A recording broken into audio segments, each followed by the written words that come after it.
মানে বিক্রি করা নাকি ভাড়া? না ভাড়া। ভাড়া, ও আচ্ছা আচ্ছা। এটা দেখানো যায় না? আমরা মিরপুর থেকে গুলশানে শিফট করবো আর কি।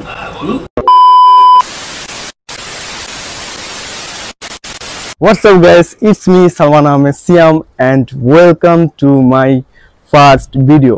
হ্যাঁ গাইস, এর আগে আমি কখনো ভিডিও করিনি, এটাই আমার ফার্স্ট ভিডিও এবং এই ভিডিওটি আমি করতে যাচ্ছি the one and only Shakib খান।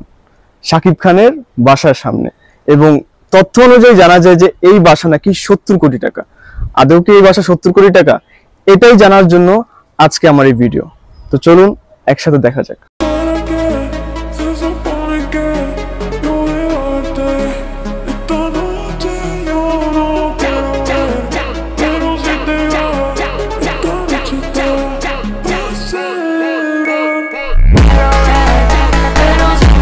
আমি এখন আছি গুলশানের নিকেতন গেটের সামনে। তো মূলত আমাদের এখান থেকেই ঢুকতে হবে শাকিব খানের বাসার দিক যেতে। চলুন আপনাদেরকে দেখাই।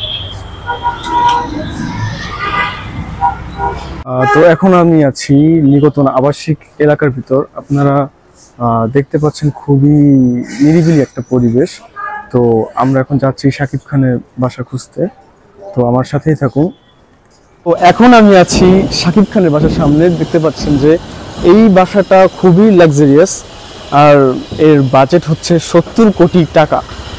তো আমরা এখন দেখি সিকিউরিটির সাথে কথা বলতে পারি কিনা।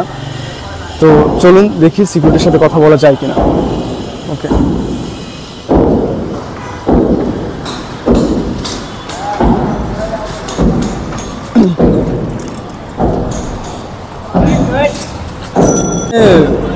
মানে বিক্রি করা নাকি ভাড়া? না ভাড়া। ভাড়া, ও আচ্ছা আচ্ছা। এটা দেখানো যায় না? আমরা মিরপুর থেকে গুলশানে শিফট করবো আর কি। আমরা মিরপুর থেকে গুলশানে শিফট করবো। না নিয়ম নেই, অর্ডার নেই।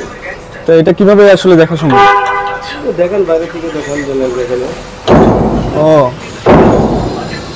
তাহলে যদি আমি ভাড়ায় থাকতে চাই তাহলে আমার এখানে মানে কি করণীয়? আমি যদি এখানে ভাড়ায় থাকতে চাই তো এখানে করণীয় কি?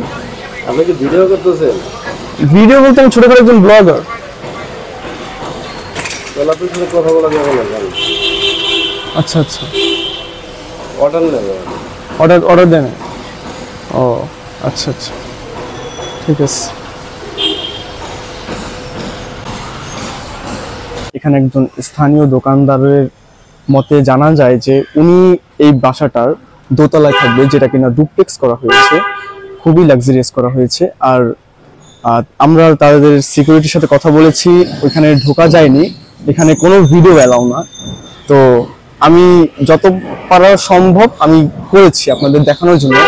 বাসাটা আসলে খুবই এখনো কাজ চলছে, এখানে এখনো কাজ সম্পূর্ণ হয়নি। তো গাইস, আজকের ভিডিও এই পর্যন্তই। এরকম আরো ভিডিও দেখতে চ্যানেলটিকে অবশ্যই সাবস্ক্রাইব করুন এবং আমার পাশে থাকুন। Bye bye.